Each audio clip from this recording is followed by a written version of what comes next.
It's terrifying because you're kind of like, what happened? You guys absolutely hate each other. And at one point, you walked down the aisle and said, I do. And for someone who's not married yet, it's kind of like, hold on, what went wrong? But usually as time goes on, you're like, babes, the red flags were there. Like, what were you doing? The Love and Order Podcast with your host, LawyerLimor. This podcast is for entertainment purposes only. The opinions expressed on this podcast are not legal advice that can be relied on. They are based solely on the limited information provided. These opinions do not create any attorney-client relationship. Those seeking legal advice should contact an attorney in the appropriate jurisdiction and practice area. And we're back. Season 2 of Love and Order. I know it's been a while. But I am back making content. Just thank you for being here. If you have questions, comments, hit me up in the DMs. Love you. Kimia, I am so excited. Look, you look like a glamour shot. Oh my God, stop. Oh my God. Well, I'm glad to see you smiling because you, like me, also practice family law. Yeah. And you also influence on the internet. You're a digital creator. And I love that about you. And how we met actually was through some other influencer, Cameron Monet, who's been on the podcast before. I think she was episode 10 of the last season. And I'm obsessed with Cameron. And I just randomly found her on YouTube a few years ago. And I didn't even know that attorneys were on YouTube. And I was so obsessed. How did you find her? So funny because I actually used to watch Cameron in law school, and I went to this legal event called Level Up Legal, and I ran into her and we hit it off. And it had been so long since I think it was like the heat of the moment. I didn't realize who I just met. And later on I was like, wait, that's Cameron Monet. That's Cameron Monet. I know her. And so I told her later, I was like, Cameron, I forgot to tell you because we got each other's number. And I texted her later and I was like, I forgot to tell you that I've been watching your YouTube videos since since law school. And I had no idea. So it was just like, it was a very full circle moment. And I'm so happy that we hit it off because truly that was the highlight of my trip to New York. And my gosh, I love that. And she really is such a great connector because when we met, we're like, wait, now we're all obsessed with each other. Like, this is perfect. We're all doing the same thing, a little bit different, right? I want to know about your journey to practicing law because you actually were on the internet influencing way before that. And we should talk about that too. Yes. I want to know because I am a solo practitioner now. I've been practicing 10 years. The last 5 years, I've been solo. And that's very different than what you do. And we're both still practicing family law. So how did you even end up in the law? Why family law? All of that good stuff. I want to know. Oh my gosh. They always say this when you go into law school that you will never expect the type of law you end up doing. What you go into there, usually what happens is you do the complete opposite. And that was definitely my case. The one thing I knew going into law school was that I don't want to do family law. And I said that from day one. And I went into it. And as time went on, I realized, I said, family law and criminal law, I'm not doing. That was the two. And those were the two that I ended up loving the most. So it was just so interesting how that happened. But I started off at the district attorney's office in law school.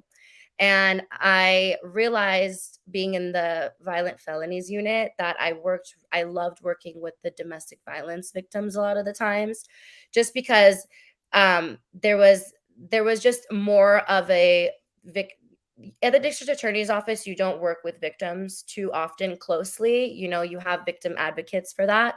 But I really enjoyed the fact that we got to work the closest with victims of domestic violence usually. So I learned a lot about family law through that. And eventually, the pandemic hit and I needed to figure something else out besides the district attorneys, and family law made the most sense. So I said, I'll just try this out. And I've tried to go into something else, but it hasn't happened. So I guess I'm liking it so far. That's really the short story of it. But Yeah. yeah, it was kind of everything just happened, and now it just feels like it fits. So Yeah, yeah. I sometimes tell people it's kind of a gift and a curse that I'm good at family law because right. it's not the easiest. It's very stressful and it's very heavy. But when you're good at it and you're actually impacting people's lives in a positive way, it's also very addicting. It is. And you go into and it becomes kind of like a strategy game where you're like, how do I get these two people who are a little bit, not easy to work with? And Mhm. you have to use psychology sometimes. You have to use obviously the law to, ground every outcome you get for your client, but it is a lot. You have to wear many hats, and not everyone can do it. So once you get into it, you're kind of like, I like this. I like what I'm able to do for these clients. And um it's more than just their legal work. It's like they come to really appreciate you for being there for them in their hardest of times. Like you're seeing them on their worst absolute day. Mhm. So it's being a trusted person for them. It's so fulfilling. It's Yeah. so fulfilling. And then you have, I don't know if you see this often, but I've seen this a lot now being a solo practitioner, where sometimes you get clients who they think that you owe them Yes. everything. You owe them all your Yes. time, all your energy. It's like Yes. 7 p.m. on a Friday, you're getting crazy texts, which, by the way, I don't know if in big law you give anyone your personal cell phone number. You shouldn't do that ever, ever, ever, ever. But when I switched to going solo, I had to give my cell phone number out. And, Mhm. some of these cases take years. So I still have people who have my cell phone number. And obviously some clients get my cell phone number because they have to. Mhm. And it's just so, so exhausting. But I think that's one of the differences also between big law and working at a solo firm. And by the way, there's big law where there's tons of lawyers. It's a multi-practice firm. I don't know if your firm is that Right. way. No, It's, it's just family law, it's but just those family do law. exist, yes. Yeah, yeah. So we have that. Then we have the big law that's just the one practice area. But then you have mid-sized firms, boutique firms, and then you have the solos. So Mhm. all of them are very different. So Mhm. after the DA's office, you landed into family law, Yes. right? But what kind of firm are you in now? So What size? now I'm in a large firm, but I Okay. went at first I went to a boutique firm, and you're so right. There are so many different dynamics, and you could think that you don't like being a family lawyer, but you might just be at the wrong firm for being a family lawyer. And it really like helps you rule out whether you're in the right field if you try a different dynamic in that same field. So for me, I was at my wits end at at a smaller firm, but then at a bigger firm I felt really good, and I felt like I had more support. So all of it's good, but you have to know yourself and know how you operate. I know people who would really benefit from working in a more boutique size firm. Mhm. So it's all a different dynamic that you have to get accustomed to. Absolutely. That is such a good point because there's still politics at play in any office. It doesn't matter if it's just you and one person, you and 3 people, you and 30 people, but you're right. It's all you're playing a different role probably with every single different person in that firm. Right. And if they're, I don't know at bigger firms how connected like a junior associate is to the partner and if they even know them because there are some partners who won't even you can't knock on their door and go in there and vent to them. And then there are others who are like, oh my God, come to Shabbat every week at my house, everyone from the firm, right? And they put on events and So it's true. really, yeah, it's really, really cool. And Yeah. I'm surprised to hear you say that the boutique firm wasn't your style so much as the bigger firm. I So love that. it's so interesting that you say that, because that is absolutely one of the best things about being in a smaller firm is that and to this day I have a really good relationship with the individuals in the smaller Sure. firm, Yeah. because you build such a close relationship, and yes, that is definitely more prevalent in a smaller firm, and you do get that one-on-one that support.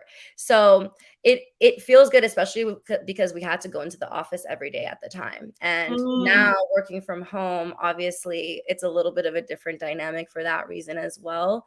But it was a really good experience getting to pick the partner's brain all the time, and they invited me to their kids' birthdays, and et cetera, et cetera. And the staff would be at the events. It was just it was like a family almost. Yeah. Yeah, I love that. I love that. And then sometimes that can also get you in trouble. I've seen with friends. I had this friend, oh my God, I forgot what kind of law he was practicing at the time, but he was somewhere in Orange County, and everyone just became best friends, and they kind of isolated themselves, and he was just going out with the firm, going out with my boss, doing this on my birthday. I'm like, what about all of us? And it just became, it was some, to me, it kind of felt like some like trickery where it's like you kind of live and breathe work all the time, because now the only thing is these people, these four walls, all of that. And so, when I hear about the firms where it's you build relationships, but it's not just about being at work for 12 hours a day. I love knowing that those exist. And I'm very impressed that you're in a bigger firm and they're doing you're working from home now. For me, I've noticed that I love the hybrid situation. So that's currently what I have. But that being said, I do really want the flexibility eventually. And I know that as you go up in in most firms, as you go up in how your rank at whatever position you're in, you get the ability and the privilege to work from home more.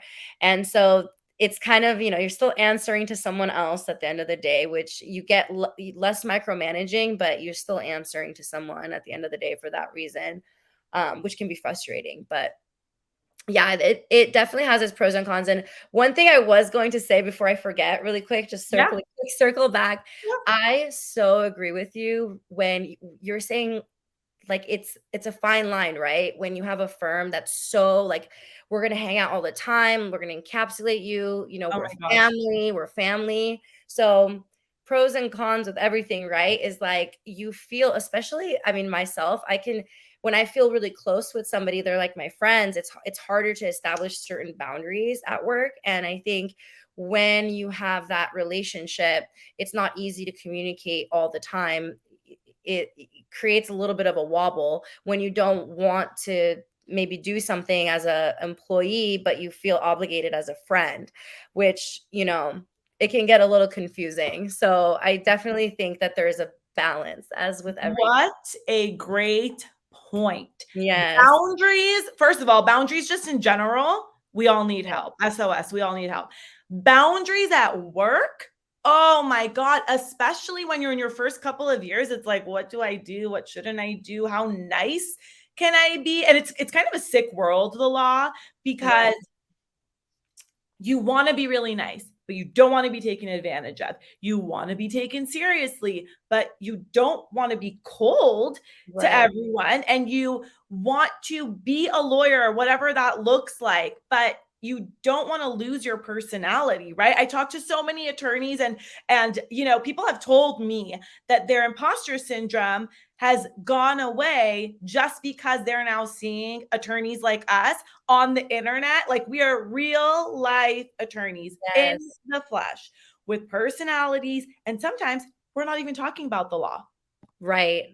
And it's like, for them, it's like my imposter syndrome went away because I see you and I see the things you talk about, and people are still receiving it really well. They want more. They respect you. They this, they that. And it's like, yeah, when I do the panels for, the bar associations, that audience gives me more anxiety. I mean, I have no anxiety on social media when I'm posting something, but the audience for a bar association, when I know they're all going to be attorneys, even though I know attorneys are watching us, obviously, it's that audience, just knowing that they're there. I'm like, oh my God, I better not curse. I better not, sound stupid. But it's like, I'm getting more attention than some of you as an attorney. Right.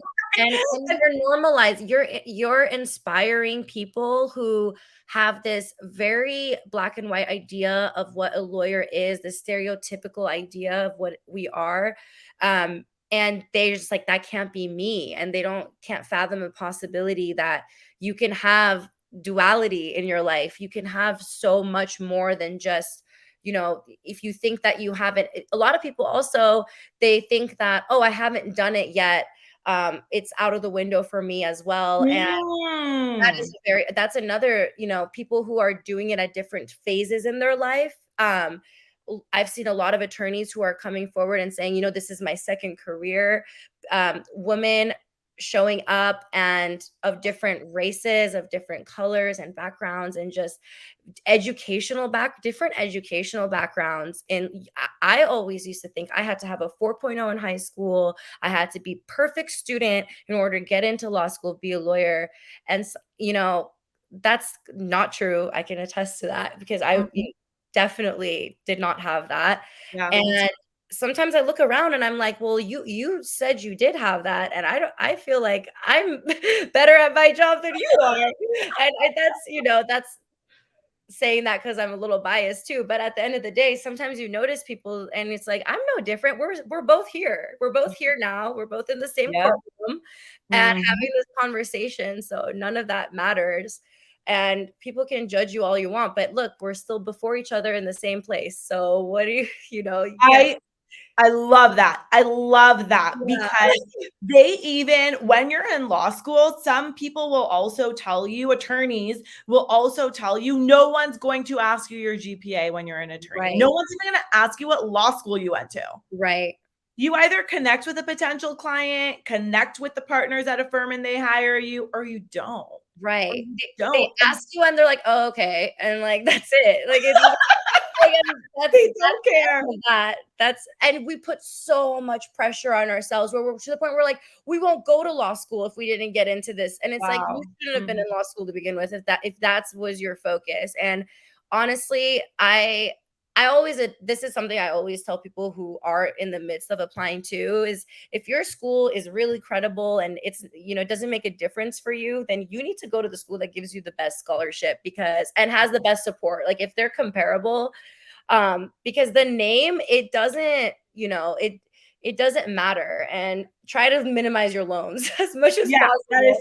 That is so good. And I would tell people too, if you want to practice in LA, go to law school in LA so you can make those connections while you're in law school. Don't go somewhere outside of the area you want to practice. It doesn't make any sense.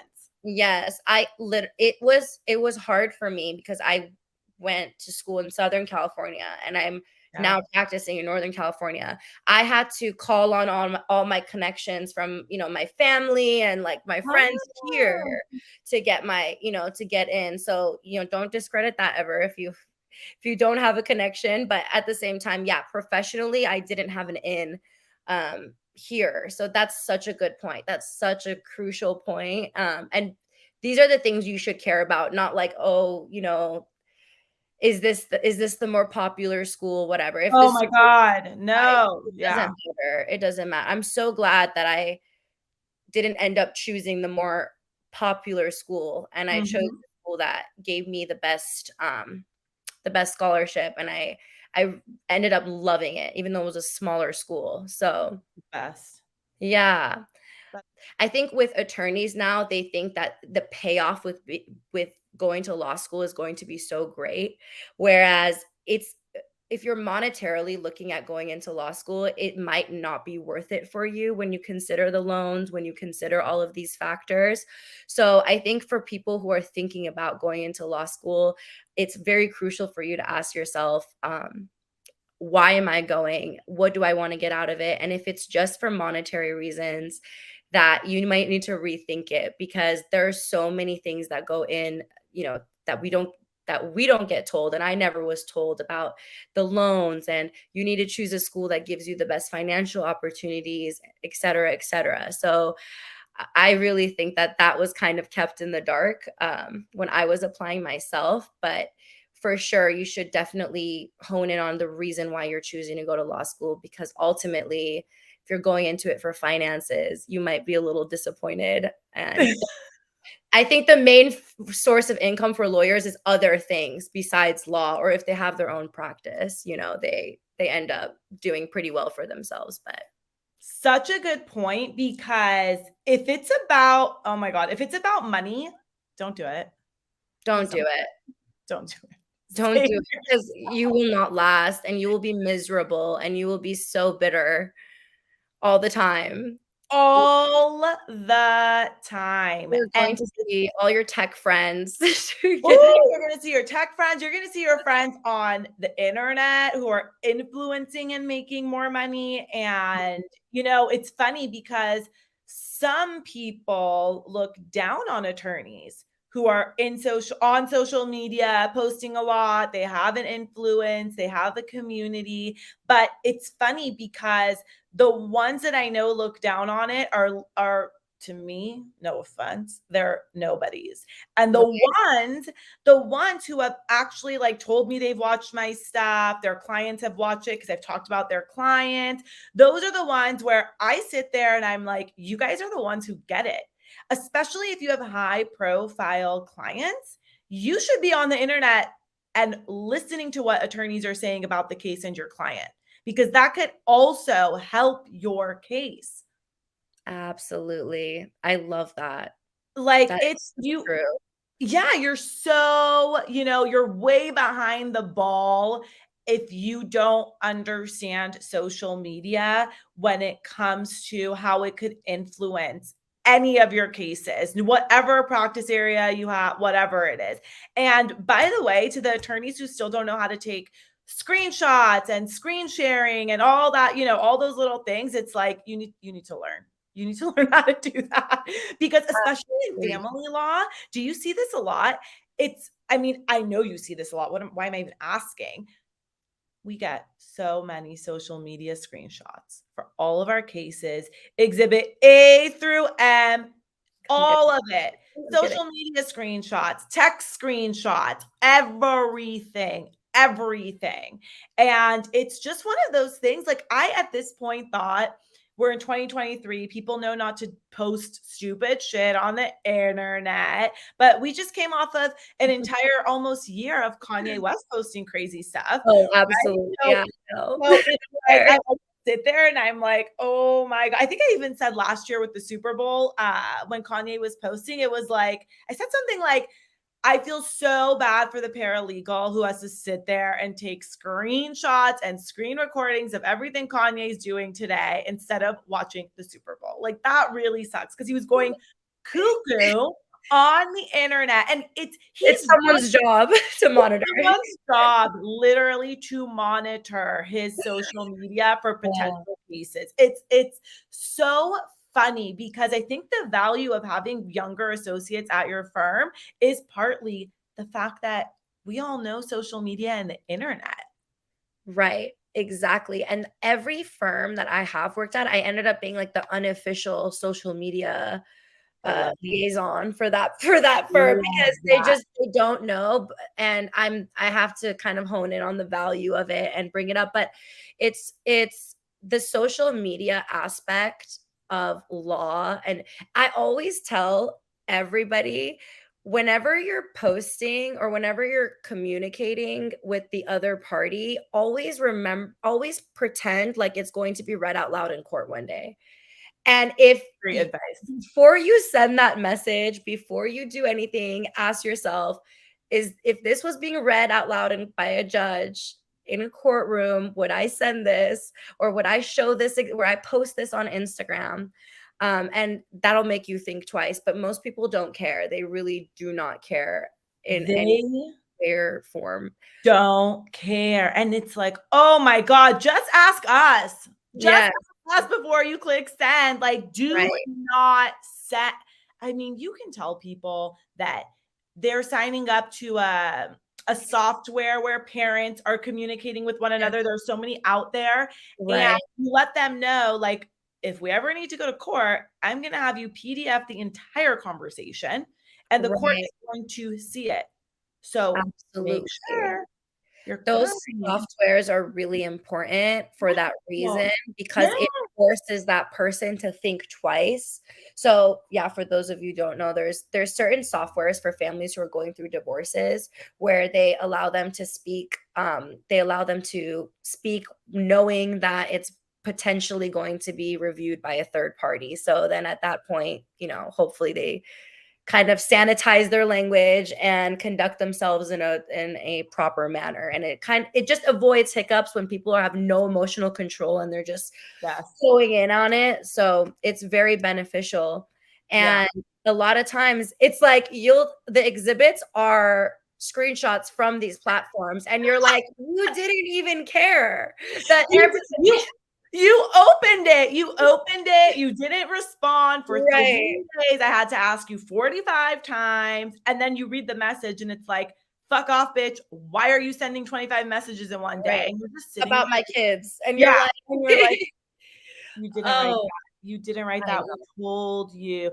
Do you ever think to yourself, like, do you see these couples and you sit there and you're like, I cannot believe that at one point in time, they dreamt about being married to one another. Like one of them went to a store, they went to a jeweler and bought a ring, and they like were so nervous to ask this person to get married. They act like, it's like, I can't believe that they're at that point. And I really feel for my clients because it's just, you go from that high of a high to the low of a low. And that's when they come to us, right? And we see them in shambles. And I think one of my favorite parts is seeing someone. Well, obviously, I hate seeing them broken when they come to my Yeah, office, but I feel like they find salvation in us. yeah. And I've had clients who come in and when the case is over, they look completely different and they're happy and there's color back in their face and like they're just completely different. But just the way people come in and you just thinking about like how amazing it must have been for them, at least for one day. They must have been happy for one day, right? It's crazy. It's crazy. It's terrifying. It's terrifying because you're kind of like, what happened? You guys absolutely hate each other. And at one point, you walked down the aisle and said, I do. And for someone who's not married yet, it's kind of Mhm. like, hold on, what went wrong? But usually as time goes on, you're like, babes, the red flags were there. Like, what were you doing? Like, you should have known. And sometimes you do feel for the client so badly because they got bamboozled. And Mhm. this is across the board, and in my experience working with anyone is that, a lot of times no one goes into marriage knowing that this is going to happen. That's why it's so hard to have these conversations about like, you should get a prenup, because when you're in the moment, when you're in these moments, I'm not the attorney that's telling you, well, why didn't you have a prenup? Because I know 9 times out of 10 people are just not in the mental place to have these conversations. You don't expect for these things to happen, which is why it hits so hard when it does. It's like, you got to be realistic on some point at some point, but you're in love. So, and it's because I'm a hopeless romantic too, so I feel them, at the end of the day. It's like I'm the only divorce attorney that's still a hopeless romantic. But I think it's not even the hopeless romantic, but it's like I still really believe in marriage even Yes. after all this time of seeing what can happen. I still believe in the institution of marriage. And I do think that our family laws are designed to protect marriage. And sometimes we look at it with such a cynical view, like, oh, they're meant to screw over. They're meant to screw over one of the parties in each situation. And that's so not true. The family laws are actually, I think, meant to preserve the family unit. And there's a reason why they exist. I think there's a beauty behind why community property exists. I think there's a beauty in making sure that everyone feels that they don't have to be in the marriage, that they want to be in the marriage, which is why spousal support exists, so that you don't feel that you have to stay in an unhappy place, and you'll be okay financially if if you're relying on one party, for example. Like, these are the type of things, the laws were contemplated behind these policies of making people feel, protected and like they want to be there. So, and that makes for a more joyous union. But I think that there's, that's the more optimistic view of family law. But focusing on that, it helps, I think, you not get jaded, because this field can be so petty. Oh my And God. honestly, in family law, I've seen more, it's been very hard to work with other attorneys and the parties, more so than in criminal law. I noticed that criminal law is easier. People are more, there's a saying, criminal law is more civil, and civil law can be more criminal when it comes to attorneys dealing with each other. And it's just so interesting because, yeah, in criminal law, I definitely had a little bit less of that happening.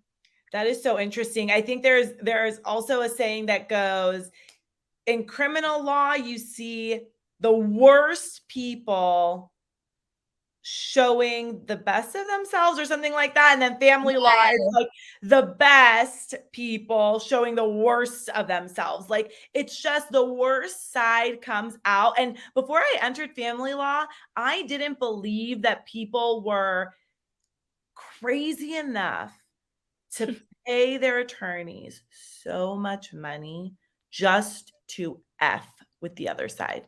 People literally say, I'd rather pay you than them. Crazy. I know. It blows my Crazy. mind when we get people saying stuff like that, or when I hear people saying things like that. It still to this day blows my mind. And, luckily I haven't seen it in some time, but it really is such a, like, oh my God, you're willing to hold on to this hot stone and burn yourself, hoping that this other person also gets burned.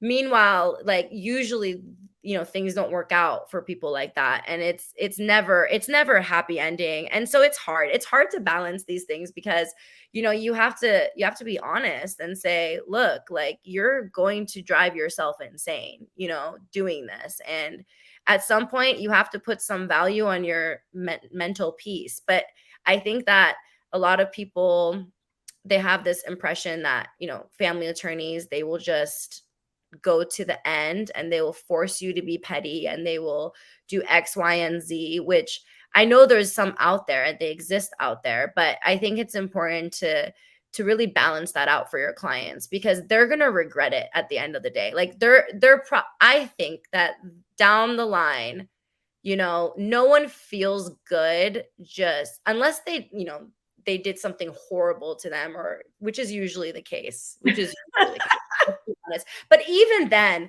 like, at some point you just need to move on, like, you're not get your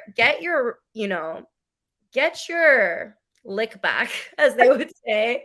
Get your lick back, but then kind of at some point you need to drop it. I think that that's like a difficult conversation to have as a family law attorney, when your client is just out for the kill and that's all they want. But yeah, you get people like that all the time, which it's tough. And that's why I think having a solo practice is so, it gives you that control and that ability to choose your clients and choose the type of people you work with. And yeah, I know your experience must be a lot different than mine, because I don't get to choose. And so, you never know who you end up working with at times. Yeah, it's so true. And they present differently in a consultation. Oh, they did nothing wrong. No. They've done nothing wrong. They'll tell you one thing sometimes in a consult. And so, on the solo side, you'll quote them, right? A certain retainer and all of that, because you're thinking the case needs X, Y, and Z. And you could look at the case summary and basically nothing's been filed, but you don't know the back and forth between the other side and your side. You sign on to a case, and sometimes it's just a huge shit show. And a good lawyer will have the conversation you're talking about. But many attorneys who are really, like you said, just in it for the money and they just don't care. And some of them started off caring in the beginning and now they're just over it. They're like, I'm just in it to make money. Those, you have to watch out for those attorneys. You have to watch out for those attorneys who bill like crazy and are taking advantage of the client. And it's so, so sad. But as an attorney having the conversation with your client, and if they don't want to listen to you, right? Sometimes you'll have that conversation and they'll think you're not aggressive enough. Oh, I need someone else. Absolutely. That's so tough when you have to, you know, appease the client and make them feel like you're really standing up for them. But also at the same time, you have to have a level of decorum, and you can't, if they wanted you to just be a mouthpiece, why are they paying you? They might as well just say it themselves. Like you know, there are times where I've spoken up because I knew that the client really needed me to say that. But I knew that maybe that wouldn't be something that might turn the decision. But the client wants you to, that's something that the client really wants you to say. Even if the outcome isn't reached, I think it's important for you to say say significant things that really matter to them. But it's your job to let them know, you know, this is not something that we're going to bring up. You know, we can't bring up everything. We can't dilute your argument, etc. Like, they're hiring you to step forward and make a judgment call for them as well. So yeah, it is a balance, I've noticed. And a lot of times the clients almost don't care about the outcome. They just care about how you're representing them. And even if they don't reach their outcome, they're happy that you said that what they wanted you to say, you know? Yes. So, they just want their story told. Exactly. Like telling their story, because it's such a sensitive, like we're in such a sensitive, you know, bubble with family law. And when you're putting emotions with law and logic, it can get really confusing. And so, yeah, it's a hard, what we do is really hard. really, really, really hard. And maybe we should talk about what we do that's fun, because we're both on the internet. We both, like I said, are influencing all over the place. And you told me a very, very cute, sweet story of how you've been on YouTube, or at least you started on YouTube when you were in 5th grade, took a hiatus, right? You were forced to do a hiatus by your Christian parents.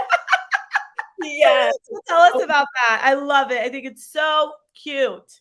Oh gosh. So I was in 5th grade and YouTube had just become a thing. And I remember I had a like a webcam. I was like an old school webcam back in the day when they were external. You couldn't, we used it to Skype with my family back home. So I had this webcam and I decided I wanted to edit and make videos, and I wanted to make like funny skits with my friends. Like we wanted to just do like just funny. I don't know why I was into it. It always Fun. I want to be on YouTube. I want to have one of these. I want to have a video. And I remember I'd be in the bathroom and I would be getting ready for school and like scrunching my hair and like straightening my bangs. And I'd be telling what I was doing, like a tutorial, like I would see on YouTube. Like I was so young. And I remember being like, so, and this is the product. And I would put my hand behind the product. Like I remember that. It's like, here's my RSVP pen. Literally, I would be like, and this is like, you know, my car key. Like I would do that, and just in the mirror, and think I was a YouTuber. And I started this. I started Ask a Persian Girl in 5th grade, and it was like I started off with just funny videos. Me and my friends, for example, we would have a contest of like who could like throw glasses in there and catch it on their face, like stupid things. Like it was just.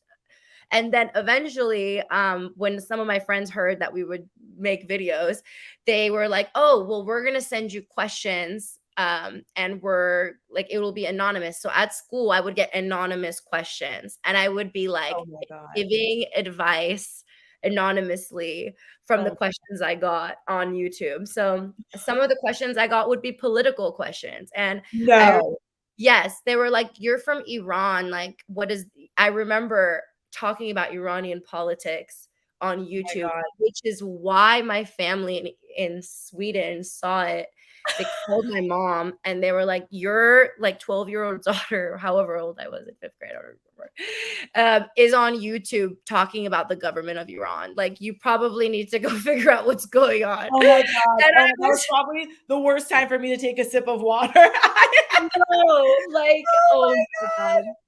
Oh my God. I love that. That is so Persian. We're both It's so Persian, by the way. Persian. We can say that. That is so Persian. It is so Persian. I come home from school. I'll never forget this. I have my Juicy Couture bag and I come home from school and I hear my voice in the living room. And I'm like, why Oh my is my voice in the living room? And I walk in the living room and it's my face on the screen. And I'm like, because back then I didn't even know you could connect that. Like, I didn't even know you could put YouTube on the big screen. Oh my So I'm God. looking and I'm like, oh crap, I'm in trouble. And they were so mad. They were like, you do not post things on the internet. I mean, I was in 5th grade. They were like, you do not post things on the internet without our permission. So they took away my internet. I remember I was like grounded. I was like in trouble.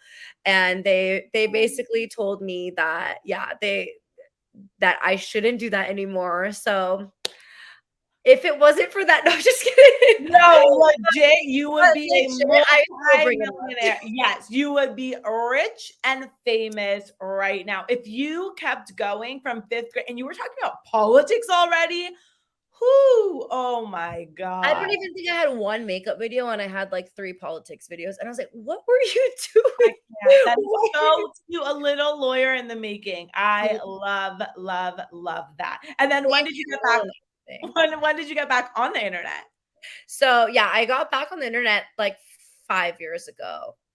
5 or 6 years ago. I started back on YouTube right before law school, which is kind of unfortunate because I was semi-consistent in law school for like, I would say about a year of posting, but Mm. I ended up it ended up taking a back burner when I was in Of school course. again. So yeah, it was quite some time before I got over the trauma and was able to like repost, but that story always stuck with me because I thought back to it and I said, "You know what? That's what I've been wanting to do since I was a little girl." Like, even though I got in trouble for it, it was endearing for me because it showed a glimpse of the passions I had later on in life. So, I love that. I love that. And there are so many, you still post about politics. All of my, obviously because I am Persian, I hear, at home with my parents, I hear a lot about everything that's going on. And it's gotten to a level where, sometimes my family is like, you're posting too much, you're not posting enough. What's going on? Why did you say that? Why did you do that? And it's like, I have gotten to a point where sometimes I don't post about politics, even when yeah. I want to, because Yeah. I don't want to hear it from anyone. And I think I've told you this before. Yeah. Sometimes when I post and it's in support of an issue and no one responds to it, or I get only a couple of people responding, I get very offended at my audience. And I shouldn't. Everyone can have their own opinions, whatever. But I just sit there and I'm like, oh my God, I'm not connecting with like, I can't believe my audience is not connecting with this thing. And really, sending a heart, not sending a heart is not the biggest deal in the world. You could agree with everything I say and never respond to anything or not even follow me, just watch my shit. But Right. I'm so sensitive Mhm. to those topics that sometimes I stay away, but I've noticed you do not stay away and you have continued to post about Iran, the earthquake in Turkey, everything. And you're not one of those people. This is what I love about your online presence. You're not one of those people who's just going to post something because that day everyone is posting about it. Yeah. You spread messages of support, positivity, information, facts all day long when things are going on. And sometimes the first I hear about something is from your page.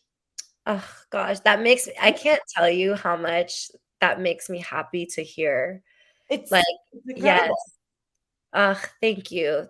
Yeah. I'm really receiving that right now because thank you Oh, so much. That really sat like right on my heart, because I cannot agree with you more. It is so frustrating when you believe so passionately about something and it's not received well.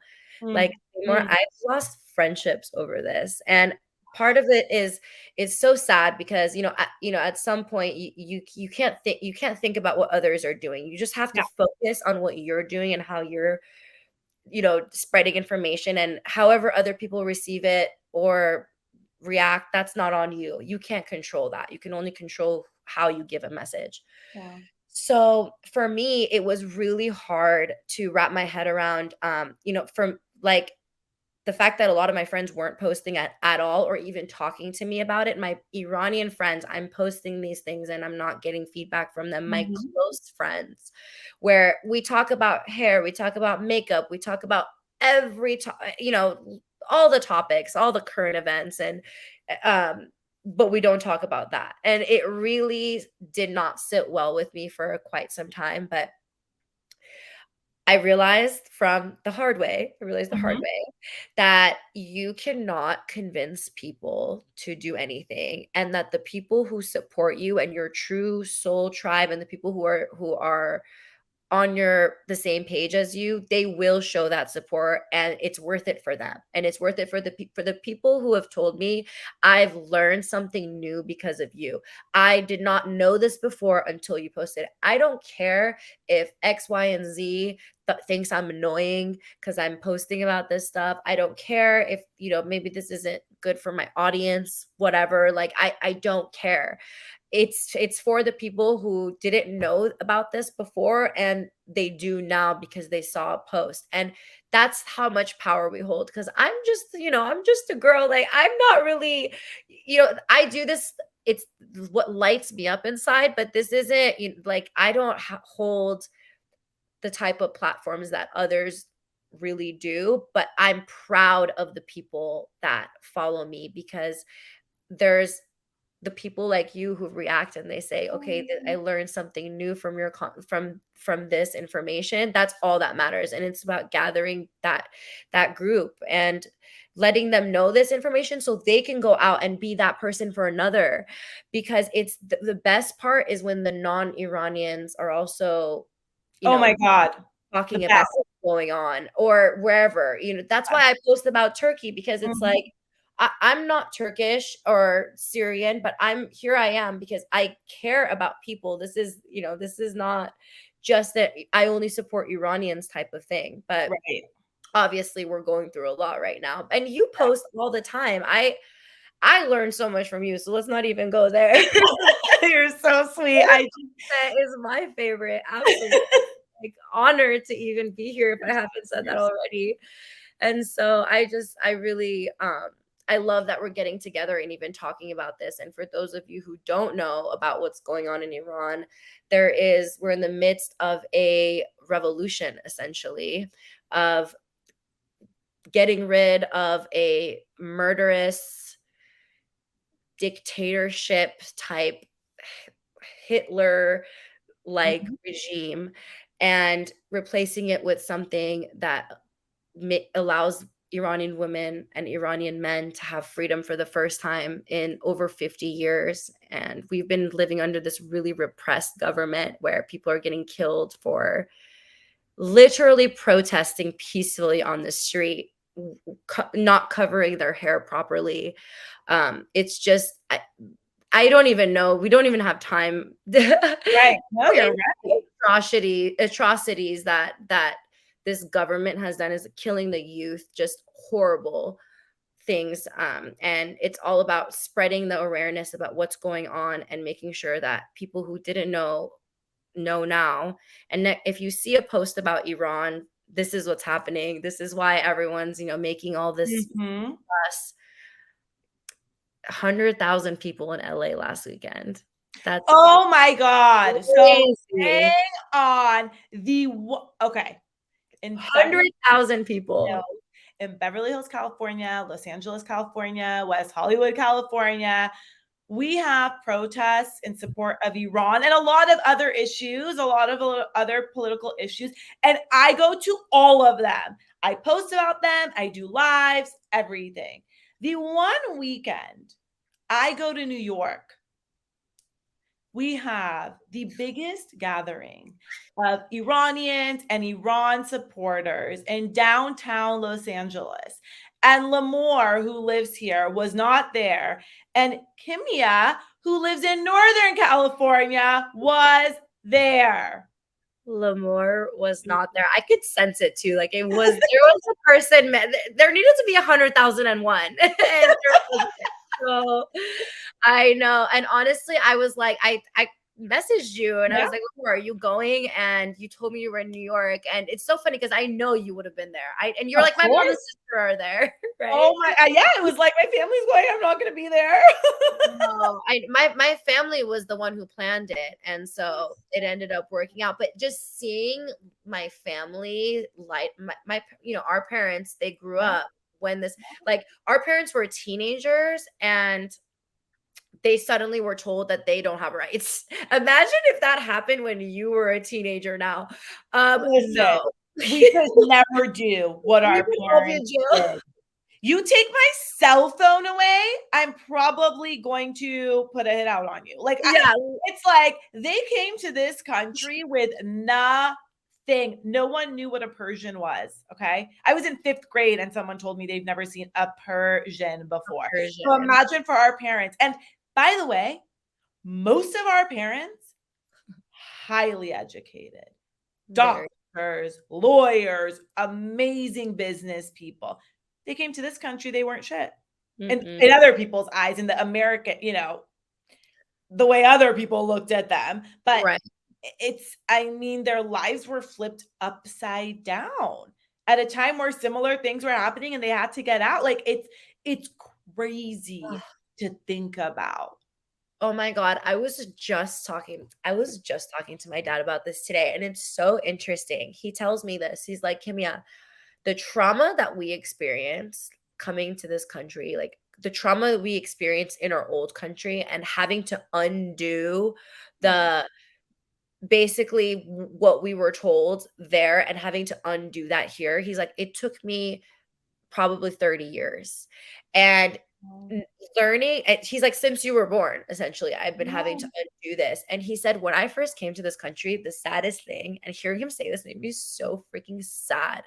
He said, people would do me favors here, and I would think that they had a motive. I could never just trust, because I came from a country that the government didn't help you. Like, you could not trust your government. You could not trust what they told you. You could not trust that your money that you paid for taxes went to what they said it was going to go to. They were like an enemy. You had no, truly no sense of trust for Iranian people too, because the government was so corrupt. People were like, okay, well, we can bend the rules because the government's bending the rules. Like, the government does whatever they want. So people started to be shady because it was like scarce, everything was scarce, and the government was hoarding money. People were hoarding money. And when he came to this country, he said the one thing I had to undo was the fact that people aren't just trying to manipulate you or trying to get something out of you. And that's the type of defense that was the default for him for so many years. Like, I automatically think that people are out to get me. And coming here, he said that he had to undo all of this. And, they were great. They were doctors and lawyers in Iran, but even most people don't know, but doctors and lawyers in Iran don't make that much money either. It's crazy. They're well respected. They're extremely well respected, which almost means more in Iran than anything else. But they don't even make a lot of money. The government, unless they probably have a business, then that's another case. But the government in Iran doesn't take care of their citizens. And so it created so much trauma for them when they moved to this country. And it's just so interesting because I walk around, thank goodness, because I walk around and I inherently think the world is a pretty friendly place. I think that I don't necessarily think everyone's out to get me.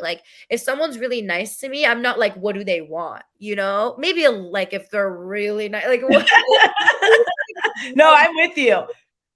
But then most of the time I'm like, yeah, of course you're love bombing me. Duh, I'm amazing. Like, that's my problem is that I don't know you're love bombing because I'm like, yeah, I would be obsessed too. Like, You're no, like, no, this is right. This is no. gonna happen all the time. Like that makes sense. I'm kidding, but yeah, like it's just interesting. It's funny. Love bomb is not the right word right now, but it's just No, I was thinking about that too. It's okay. It's okay. It's okay. oh my god, that's not funny. But Uh, yeah, so yeah, it's really it's crazy. It's crazy and it's sad, and I love that no matter what, you still continue to post about it because it's, in June or July or August, I don't even remember anymore, but I was in Turkey and I met this Persian guy. I was with my mom, my sister, my aunt, and we met this Persian guy who was kind of like a tour guide. And then we heard him speaking Farsi and we're like, what? And my mom was like, oh, she started speaking to him because Iran's very close. A lot of people come to Turkey. Like we kind of go to Palm Springs from here, or Vegas or whatever. So he was telling us that I think we said something like, the conversation got to the point where we asked him like, where is like your dream place to be, or like what would you do if you went to America, something like that. And he's like, there's so much shit going on in Iran that I don't even have the capacity to dream that big. How Wow. crazy is that? He's like, we don't go to sleep dreaming about like, oh my God, if I could go to America or do this or do that. He's like, we're just thinking about, am I going to live today, or am I going to do something that's going to get me in trouble with this, that, and the other? And this is when things weren't as bad. Goosebumps from when Yeah, it was so scary. And there was another Persian couple who also entered the conversation at one point, and my mom was just like, I'm just so sad my kids will never go to Iran. It's just the best place. It was just the best place in the world where we grew up, whatever. And the woman is like, you are so lucky you got out when you did. It's literally nothing. And we knew this, but hearing it from someone who literally lives there, telling us you're lucky you got out when you did, it is nothing like the Iran we once knew. Nothing like it. And they can't get out. How crazy does a government have to be to make their citizens a prisoner in their own country? You've turned your own country into a prison of your own people. The fuck? It makes no sense. Like, Yeah. I cannot imagine. It makes no sense. Your young people, superstar athletes that can represent our country all around the world, they have to be sentenced to death? Like, what? What? How disgusting. It's to a point where, even when you talk about it, sometimes it's so awkward, you have to laugh. It doesn't make any sense. And it is so disgusting. And we have cried and screamed and talked about this stuff so much. And it just gets to a point where I can't cry anymore. I can't cry anymore. And sometimes, when I'm at my parents and my dad's like, turn on whatever, I don't know, the local news or whatever it is. And I'm like, I don't want to hear anything. I don't. And I can't do it because these people, they speak our language. They use the words we use. They call their mom maman. It's like, oh my God, they're just like us. And they live a completely different reality. And it's unfair. And it's so sick because I really do feel helpless when it comes to issues, like international issues. Like I mean, domestic issues too. But when it gets to those issues and I'm just seeing it from afar, I'm like, they can't kill this person. What in the world? Like, what can we do? And it's like nothing. They already killed the person. They already killed him. Yeah. And this is what is just like no one can stop them until they're I don't even know. I think the solution honestly is social condemnation, like socially condemn them from every institution, from every country, ban them. Literally, is that the only solution to save 100,000 other people who might die at your hands? Like, it feels very helpless, but Yes. I think things are being done. And I felt this being at the protest last week. Ugh, There is a sense of people gathering together, and these leaders that are stepping up, they are stepping up for a reason. And there's things going on behind the scenes that we don't know about and we can't see yet. But there's a reason why Reza Yeah. Pahlavi showed up. Yeah. And he didn't announce it at all, and he just showed up, which he is the bravest person in the world to stand up there with a target on his back, essentially, because I couldn't even imagine. But I think that there are things happening behind the scenes, and it's a slow process, but we will see change. And I think the more we say it, the more the collective consciousness will just accept it, and it will become a reality. We just have to keep saying it. We just have to keep believing it. We just have to keep spreading it, spreading the positivity and the news, because I was born in Iran, right? I was born in that country, and I grew up going there for the first 10 years of my life. And I tasted the feeling of walking past these officers, what they call them comites in Iran, which they're the moral police. The feeling I had as a young girl walking past these officers, like, I couldn't gulp. I couldn't breathe. To grow up around that, no one deserves that. No one deserves. And my parents stopped taking me after the age of 10 because they were like almost afraid. And then I went back when I was 17. Wow. I couldn't walk down the street with my cousin. I went back when I was 23 too.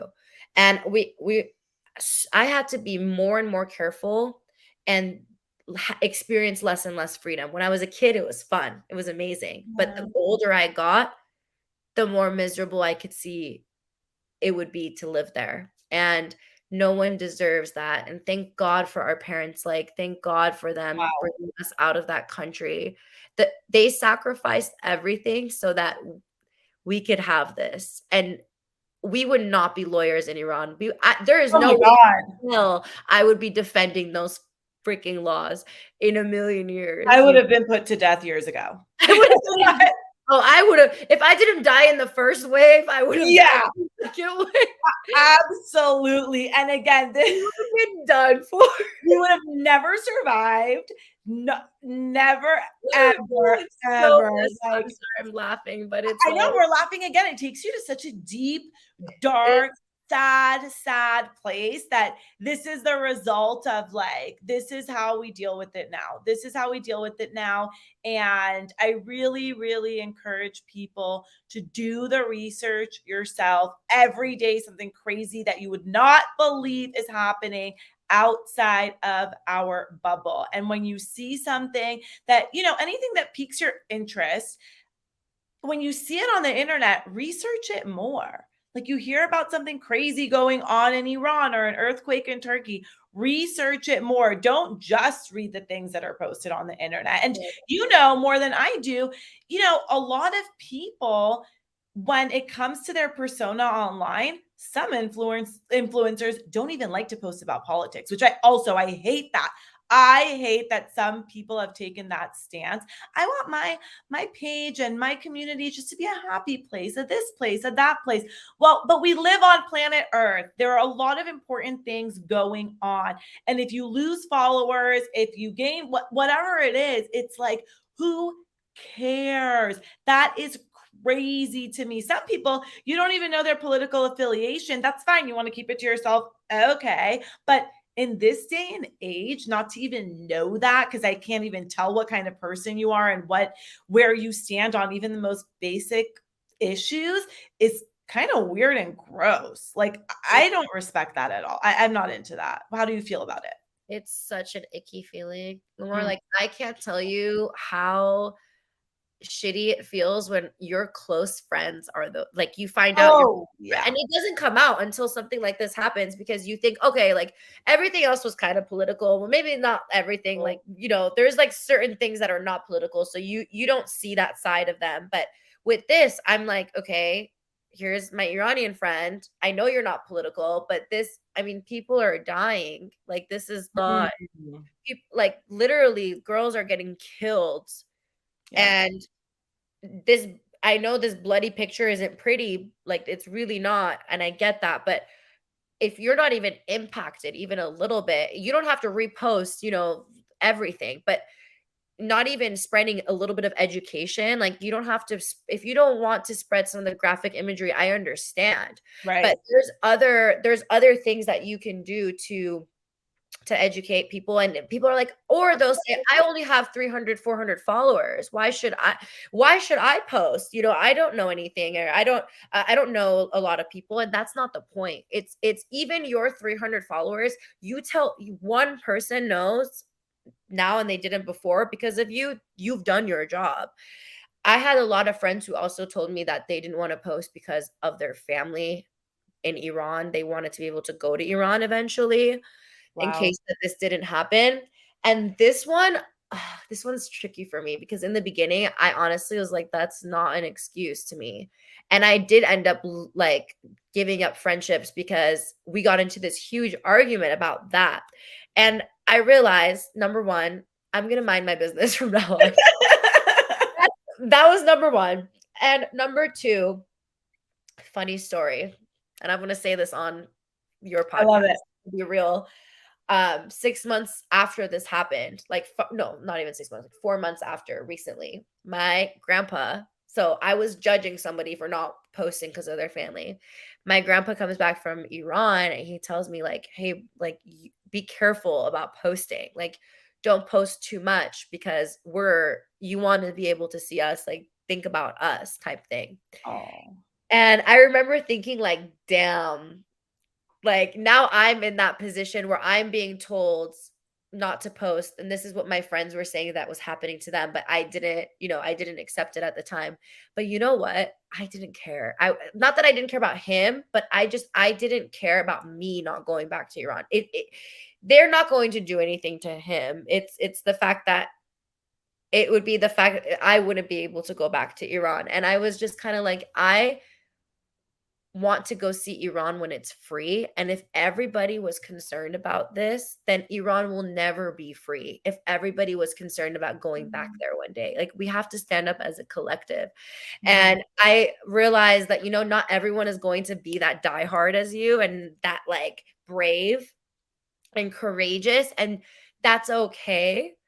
But those are the type of people that I want around me. I'm so sorry. Those are definitely 100% the type of people I want around me. And I never thought in a million years that this person would be like that. And the fact that they were, to this day, I'm not upset that I let go of that friendship, but it made me realize, don't ever judge anyone.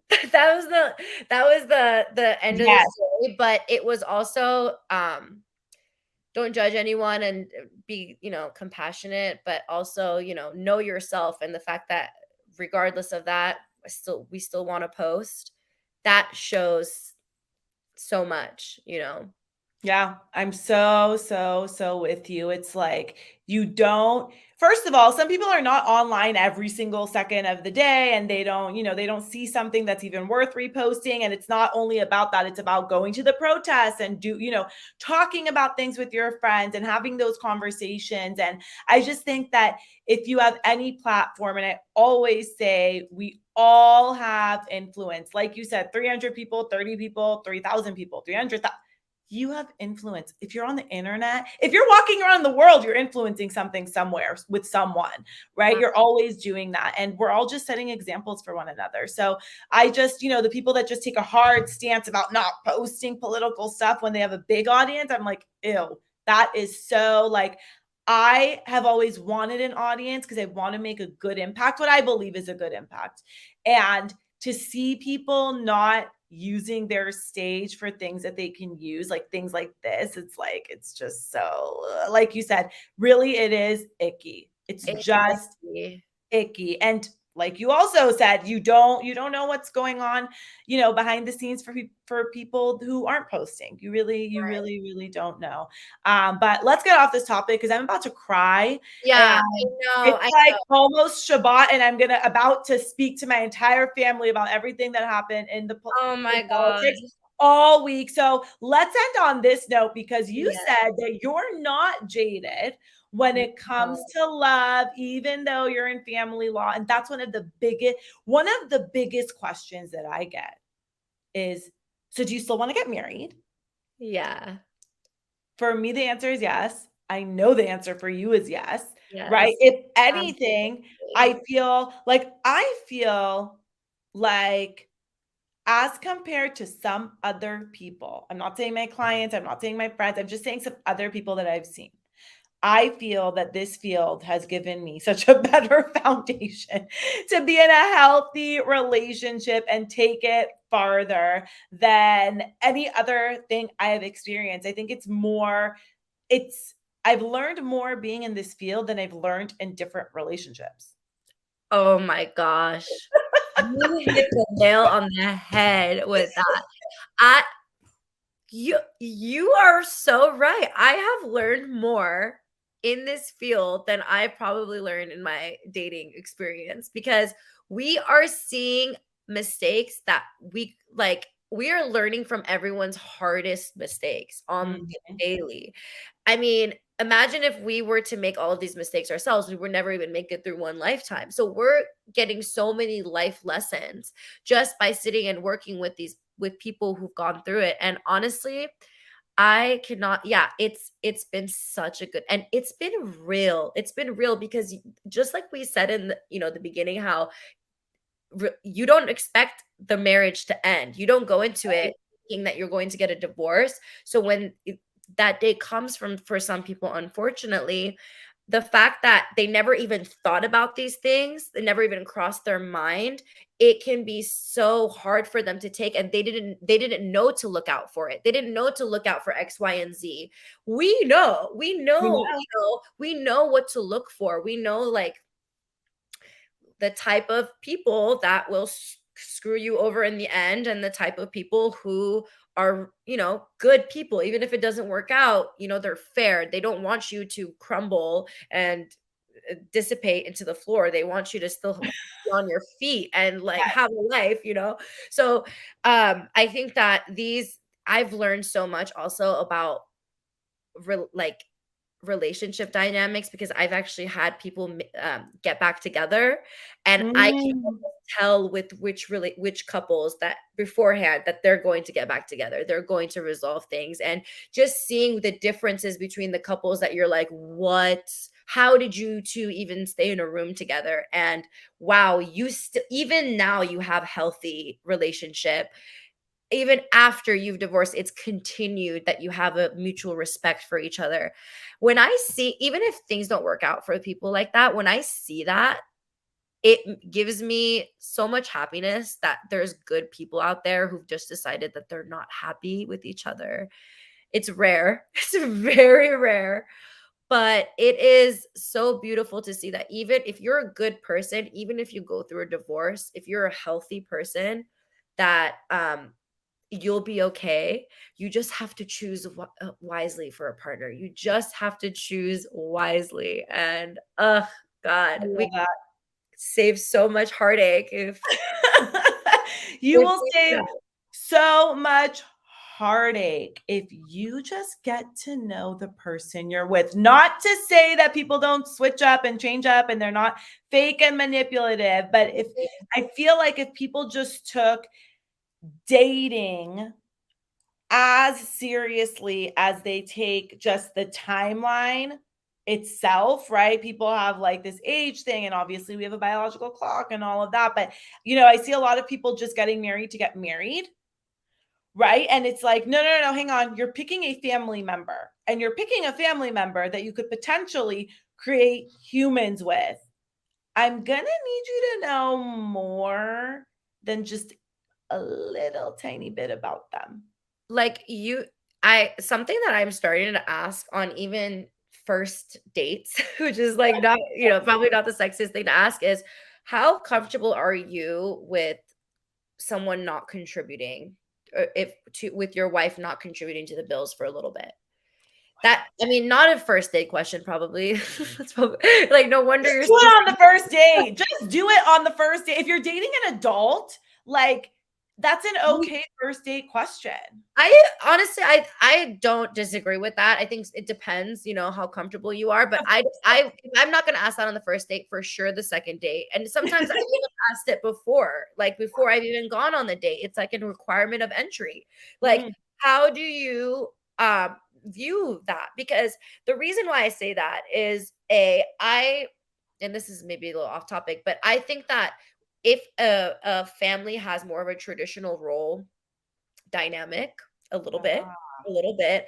I do think that I've noticed it's easier. It is easier at the end of the day when you're trying to, but this doesn't always happen. But when they have more traditional roles, if shit hits the fan, that man who's maybe is the one going to work more consistently, he's not going to be a complete jackass at the end of the day. Yes.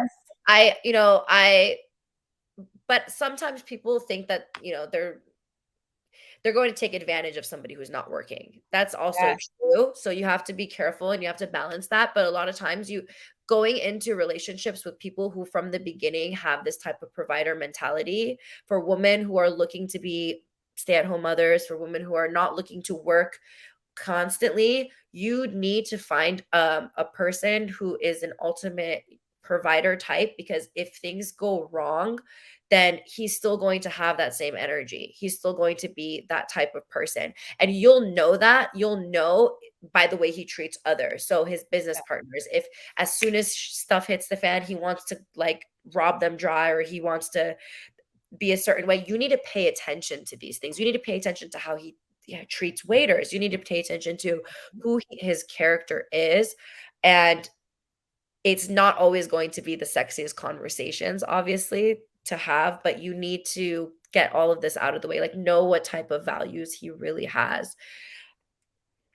I love that. I love that. I always say that a prerequisite to getting married is just go to the family law courthouse and watch a hearing. Watch how bad it can get and see if see if you're potentially ready for something like that, whatever it is. And, I always, when I see people who are now dating someone who's in the middle of the divorce and like they bring their partner to court, and their partner, the one who's getting divorced, is treating the former partner like crap, I sit there and I'm like, how is this person dating this person? This person is that person in court is going to do the same thing to you, God forbid, if you guys also get married and get divorced. Oh my God. What are you doing?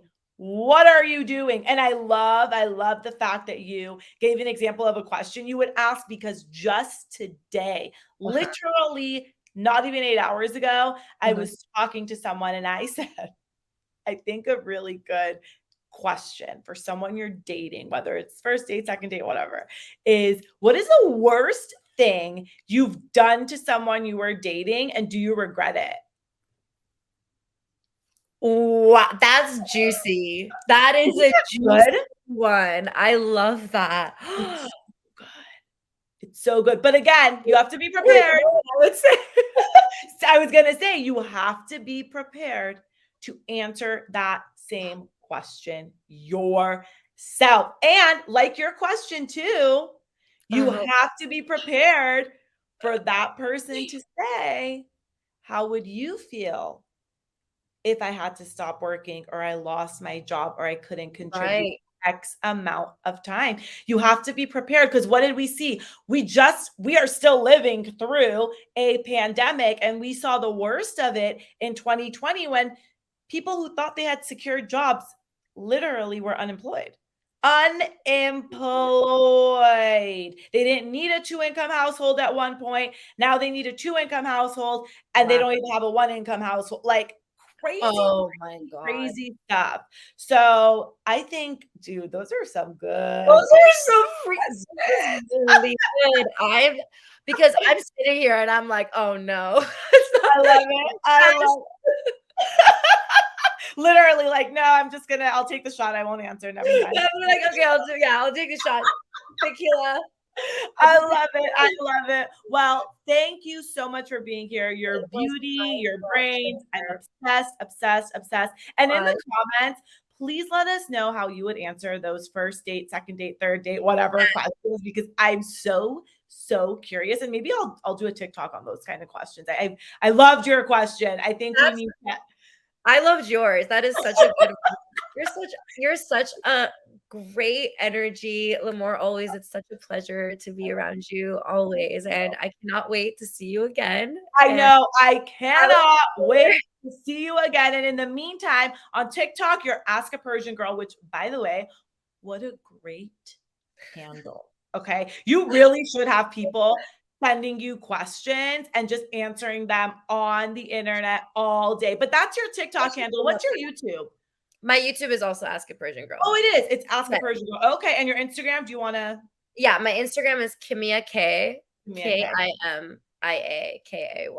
I'll leave it in the comments. Yeah, they'll all be linked. I love you so much. And yeah, I can't wait to see you in person. I can't wait to text you in the group chat. I know. You. Love you. Okay. Thank you again for having me. You're such a pleasure. This podcast is for entertainment purposes only. The opinions expressed on this podcast are not legal advice that can be relied on. They are based solely on the limited information provided. These opinions do not create any attorney-client relationship. Those seeking legal advice should contact an attorney in the appropriate jurisdiction and practice area.